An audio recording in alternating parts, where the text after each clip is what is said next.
চতুর্থ শ্রেণীর প্রিয় শিক্ষার্থী সালদার স্যার ইউটিউব চ্যানেল থেকে তোমাদের সবাইকে স্বাগতম। আজকে তোমাদের জন্য আরও একটি নতুন ভিডিও নিয়ে এসেছি।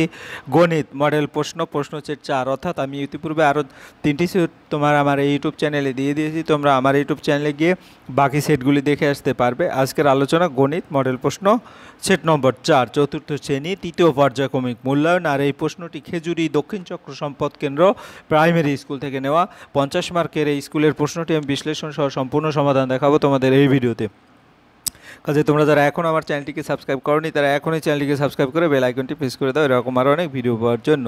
তো তোমরা দেখতে পাচ্ছ তৃতীয় পর্যায়ক্রমিক মূল্যায়নের 2025-এর সেট নম্বর। আর এখানে টোটাল এক এক করে 60টি প্রশ্ন আছে।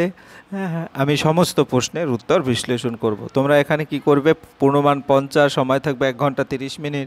এখানে পরীক্ষার্থীর নাম, বিদ্যালয়ের নাম আর এখানে ক্রমিক সংখ্যা লিখবে।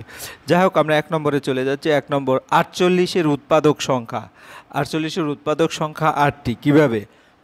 যেমন 1, এরকম করে আমি যদি বলি 8টি কীভাবে আসে আমি যদি দেখাই, 1, তারপরে 2, 24 দুগুণ 48, 3, 3 16 48, 4, 4 12 48, 5, 6 এটা 48, তারপরে 8, তারপরে 12, এভাবে করে দেখবা টোটাল 8টি হবে।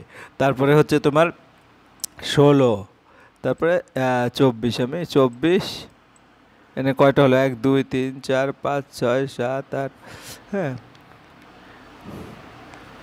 48-এর উৎপাদক, এভাবে করে টোটাল। এরপরে 0.08কে সামান্য ভগ্নাংশে পরিণত করলে হয় কত? 8/100 হয়, অর্থাৎ এটার উত্তর হবে এই যে এটা।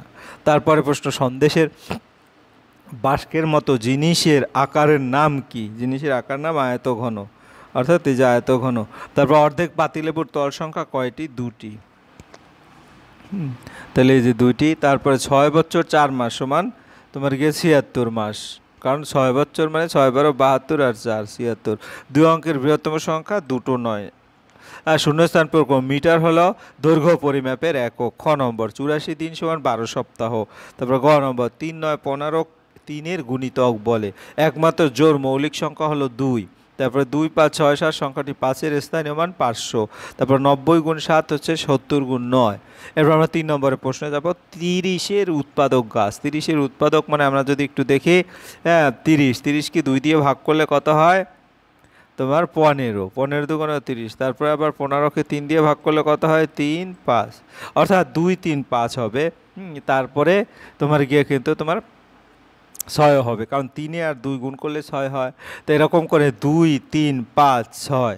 তো এখানে 2 আছে, 3 আছে, 5 আছে, 6 আছে। আর এখানে কি করছি, 30কে 5 দিয়ে ভাগ করা হয়েছে, 6 আসছে, 6কে আবার 2 দিয়ে ভাগ করলে 2 আর 3, অর্থাৎ টোটাল উৎপাদক আছে এভাবে হবে। এরপরে খ নম্বরের প্রশ্ন, যমজ মৌলিক সংখ্যা কাকে বলে? উদাহরণ দাও। তো আমরা যমজ মৌলিক সংখ্যা হচ্ছে একটি মৌলিক সংখ্যাকে যমজ মৌলিক সংখ্যা হবে যদি অন্য একটি মৌলিক সংখ্যা থাকে যা তার থেকে 2 কম বা 2 বেশি হয়। উদাহরণ 3 এবং 5। 3 একটি মৌলিক সংখ্যা এবং 5ও একটি মৌলিক সংখ্যা, এদের পার্থক্য 2, তাই 3 5 একটি যমজ মৌলিক সংখ্যা। তোমরা একটা উদাহরণ দিলে হবে, আমি 2টো দিয়েছি। 11 13, 11 একটি মৌলিক সংখ্যা, নিজেদের কনসেপ্ট ক্লিয়ার করার জন্য। 13 একটি মৌলিক সংখ্যা, কিন্তু এদের পার্থক্য 2, তাই 11 13 একটি যমজ মৌলিক জোড়। এরপর আমরা চলে যাব গ নম্বরের প্রশ্ন। গ নম্বরের প্রশ্ন কি আছে? মৌলিক উৎপাদক বিশ্লেষণ করে গুণ করে 105কে এবং 18কে। তাহলে দেখো 105কে যদি আমি এরকম উৎপাদকে বিশ্লেষণ করি তাহলে আমাদের 105 হবে 3 5 7, এই 3টা গুণফলের সমান। আর 18-এর মৌলিক হবে 2 3 3। তারপরে সবগুলো উৎপাদক একত্রিত করলে হয় 2 3 3 3 5 7। এগুলি সব গুণ করব, গুণ করলে 3 2 6। তারপরে 6-এর সাথে আবার বাকি যে 3 আছে 18, 18-র সাথে বাকি 3 আছে 54, 54-র সাথে 5 আছে 270, 270-এর সাথে 7 আছে 1890। অতএব 105 এবং 18-র গুণফল হবে 1890। এরপর 1 থেকে 30 পর্যন্ত মৌলিক তোমার যৌগিক সংখ্যাগুলো আলাদা করো। তো 1 থেকে 30 সংখ্যার মধ্যে যেমন 2 3 আমাদের জানা যেটা আছে, 2 3 5 7 11 13 17 19 23 29, এগুলি হচ্ছে মৌলিক সংখ্যা। আর যৌগিক সংখ্যা 4 6 8 9 10, অর্থাৎ 1 থেকে 30-এর মধ্যে এই সংখ্যাগুলো বাদে শুধু 1 বা 1, সেটা হচ্ছে এক্সেপশন। 1 বাদে বাকি সকল যৌগিক সংখ্যা। 1 সংখ্যাটি মৌলিক বা যৌগিক কোনোটিই নয়, কারণ এর মাত্র একটি উৎপাদক আছে। হয়ে গেল গ। ঘ এরপরে উমো। হ্যাঁ, 1350 মিনিটে কত ঘন্টা কত মিনিট? আমরা জানি যে 60 মিনিটে 1 ঘন্টা, অর্থাৎ 1350কে 60 দিয়ে আমরা ভাগ করব। তাহলে 60 দুগুণ 120, 135 থেকে 120 গেলে 15 থাকে, শূন্য নিয়ে আসলাম। হ্যাঁ, তাহলে কি, হ্যাঁ 60 দুগুণ 120, অবশিষ্ট থাকে 30, অর্থাৎ 22 ঘন্টা। অর্থাৎ এটা হবে আমাদের ঘন্টা আর এটা হবে মিনিট, ঠিক আছে? তো 22 ঘন্টা 30 মিনিট। এরপর আমরা চলে যাবো 1 লিটার 350, এই দুটো যোগ করতে বলছে, তাই আমরা যোগ করলাম। তাই এখানে কত, শূন্য শূন্য নেমে গেল, তারপরে গিয়ে 8 5 13, 3 7 আর 3 10 আর 1 11, এখন 1130 লিটার হয়, তাহলে 1130 মিলিলিটার হয়। তো 1101, হ্যাঁ, মিলিলিটারে আবার 1000 মিলিলিটার বা 1, অর্থাৎ বাকি থেকে 130 আর 1 লিটারটা লিটারের ঘরে চলে যাবে, 2 লিটার 130 মিলিলিটার। এরপরে পরস্পর মৌলিক সংখ্যা কাকে বলে উদাহরণ দাও। পরস্পর মৌলিক সংখ্যা বা কো প্রাইম নম্বর বা রিলেটিভ প্রাইম নম্বর হলো এমন দুটি সংখ্যা যাদের গরিষ্ঠ সাধারণ গুণনীয়ক হচ্ছে 1, অর্থাৎ দুটি সংখ্যার মধ্যে 1 ছাড়া অন্য কোনো সাধারণ গুণনীয়ক নেই। যেমন 8 এবং 15, 8 এবং 15 গুণনীয়ক হবে কত, 1 2 4 8, এবং 15 1 3 5 8, এর মধ্যে দেখো 1, এটাই হচ্ছে তোমার সাধারণ গুণনীয়ক। কাজেই এটা কিন্তু আমরা বলতে পারবো। তোমার সুবিধার জন্য আরও একটা আমি বলেছি, 5 এবং 9 এরা পরস্পর মৌলিক সংখ্যা। 5কে অ্যানালাইসিস করলে 5 এবং 1 এবং 5 হয় গুণনীয়ক, আবার 9কে 1 3 5, এখানে 1 দুটোতেই আছে আর বাকিগুলো নেই। কাজে 5 ও 9 পরস্পর মৌলিক। যে কোনো একটা উদাহরণ দিয়ে দেবে। এরপরে বর্গীয় জ, পরে বিন্যাসগুলি লেখো। যেমন দেখো এখানে A B C D E, এরপর একটা এফ হবে, তারপর একটা জি হবে পর্যায়ক্রমে, কিন্তু দ্বিতীয় অক্ষরটা দেখো জেড, অর্থাৎ পিছন দিক থেকে পড়তে হবে। জেড, ওয়াই, তার আগের সংখ্যা এক্স, তার আগের সংখ্যা ডাব্লিউ, তার আগের সংখ্যা ভি, তার আগের সংখ্যা ইউ, তার আগের সংখ্যা টি, অর্থাৎ টি ইউ ভি ডাব্লিউ, এভাবে চলে যেতে হবে। এরপরে 6 নম্বর, 4 জোড়া নারকেলের দাম 80 টাকা। 4 জোড়া মানে কি 8টি নারকেল, অর্থাৎ এক জোড়ায় 2টি থাকে। 8টি নারকেলের দাম 80 টাকা, তো একটি নারকেলের দাম 80 ভাগ 8, অর্থাৎ 10 টাকা। এরপর আমরা চলে যাব ইউ নম্বর, 369 সংখ্যাটি 3 দিয়ে বিভাজ্য কিনা, হ্যাঁ লেখো এবং বিভাজ্যতার কারণ লেখো। বিভাজ্যতার নিয়ম, 3 দিয়ে কোনো সংখ্যাকে 3 দিয়ে বিভাজ্য হবে যদি তার অঙ্কগুলো যোগফল 3 দিয়ে বিভাজ্য হয়। অর্থাৎ 369 অঙ্কগুলো যদি যোগ করা হয় 3 6 9 যোগ করলে 18 হয়। এই 18 সংখ্যাটি 3 দিয়ে বিভাজ্য কিনা। এখন দেখি 18 কি 3 দিয়ে বিভাজ্য? হ্যাঁ 18 3 দিয়ে বিভাজ্য, অবশ্যই হ্যাঁ 18 সংখ্যা 3 দিয়ে বিভাজ্য, এই কারণ হচ্ছে এটা। এরপর আমরা চলে যাবো সরল করো। তো সরল করো, দেখো এখানে 72 ভাগ 4, তো 72কে 4 দিয়ে ভাগ করলে যেটা হয় সেটা হবে 18। 18 যোগ 6, আবার 6 গুণের কাছাকে 6 গুণ 18 8 48, তাই 18 আর 48 যোগ করলে 66, উত্তর হবে 66। এরপরে খ নম্বরের প্রশ্ন, ব্র্যাকেটের কাছে আগে 7 5 12, অর্থাৎ আমরা এই 12 কাজটা করে নিলাম। এরপরে গুণ আছে, তারপর সেকেন্ড ব্র্যাকেটের কাছে আগে 12 গুণ 10, অর্থাৎ 120, 120কে 3 দিয়ে ভাগ করলে 40 হয়।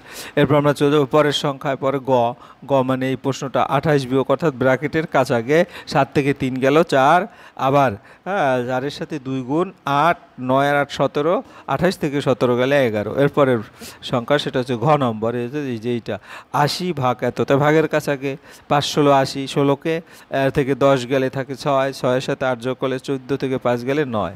এরপর আমরা চলে যাব 5 নম্বরের প্রশ্ন, পূর্ব মেদিনীপুর খেজুরি চাষ রজত বাবু হ্যাঁ পান পাতার গাছ তৈরি করেছেন। 32টি পান পাতা থেকে এক গোছা তৈরি করলে হ্যাঁ 4064টি পান পাতায় কতগুলো গোছা তৈরি করা যাবে মৌলিক উৎপাদক। তা 32টি পান পাতায় তৈরি হয় এক গোছা, 4064টি পান পাতায় তৈরি হবে, এটা দিয়ে ভাগ করতে হবে। তা ভাগ করার ক্ষেত্রে আমরা মৌলিক উৎপাদক বিশ্লেষণ করে বলেছে, কাজেই আমরা কি করব, 4064কে যদি 2 দিয়ে ভাগ করি, এভাবে করে করে দেখতে পাচ্ছি যে 127, অর্থাৎ তোমার লাস্টে 127 আসছে, 2 দিয়ে বিভাজ্য নয়। তাহলে 2 কয়টা আসলো, অর্থাৎ 406 হচ্ছে 2 5 বার আসছে আর 127 গুণ করলে, এবং তোমার কি হলো 32-এর মৌলিক উৎপাদক বিশ্লেষণ করে 5টা 2, অর্থাৎ 2 টু দি পাওয়ার 5। তাহলে এই দুটো যদি আমরা ভাগ করি তাহলে 2 to the power 5, 2 to the পাওয়ার 5 চলে যাবে, 127 উত্তর হবে। হ্যাঁ, অর্থাৎ এখানে 127 হবে ভাগফল, এটাই মৌলিক উৎপাদক বিশ্লেষণ।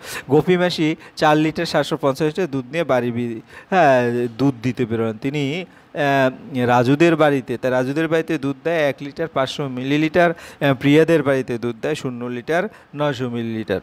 এখানে আমি শূন্য ব্যবহার করেছি যাতে লিটারের সাথে লিটার, মিলিলিটারের সাথে লিটার মিলিয়ে যোগ করা যায়। তাহলে দুটো যোগ করতে হবে। তাহলে দেখো 9 5 14 অর্থাৎ 1400 মিলিলিটার। তা 1000 মিলিলিটার সমান 1 লিটার, কারণ 1400 থেকে যাবে আর 400 থেকে যাবে আর 1 লিটারটা লিটারের সাথে যোগ হয়ে যাবে 2 লিটার। মোট দুধ 4 লিটার 750 মিলিলিটার, আর মোট দুধ দেওয়া হলো 2 লিটার 700 মিলিলিটার। তাহলে বিয়োগ করলে কত হবে? বিয়োগ করলে হবে 350, আর এখানে 2 লিটার, অর্থাৎ আমাদের বাড়িতে দিলেন 2 লিটার 350 মিলিলিটার। পুতুল মাসি গত সপ্তাহে 5 দিনে মোট 300টি ঠোঙা তৈরি করেন। তিনি প্রতিদিন সমান সংখ্যক ঠোঙা তৈরি করলে একদিনে কতগুলো ঠোঙা তৈরি করবেন? সম্পর্ক খুঁজে ঐকিক নিয়ম। তাহলে গণিতের ভাষায় সমস্যাটি লিখে পাই। এখানে সময় এবং দিন, সময় এককটা এবং ঠোঙা হচ্ছে টি। তাই 5 দিনে তৈরি করে 300টি ঠোঙা, একদিনে তৈরি করবে কতটি? তাহলে আমরা যদি দেখি, অর্থাৎ দিন যত বেশি হবে ঠোঙার পরিমাণ তত বেশি হবে, কাজে এখানে সময় এবং ঠোঙা তৈরির যে সম্পর্ক সহজ সম্পর্ক। 5 দিনে তৈরি করে 300টি, একদিনে তৈরি করে কম, এ কারণে ভাগ হবে। তো 300কে যদি আমি 5 দিয়ে ভাগ করি, তোমরা নর্মালি ভাগ এমনিতেই পারবে, তারপরে আমি একটু তোমাদের দেখিয়ে দিচ্ছি। এখানে দেখো 5 6 30, ঠিক আছে, 30, এখানে শূন্য একটা থাকলো, শূন্যটা এখানে চলে যাবে, অর্থাৎ 60। একদিনে তৈরি করে 60টি ঠোঙা।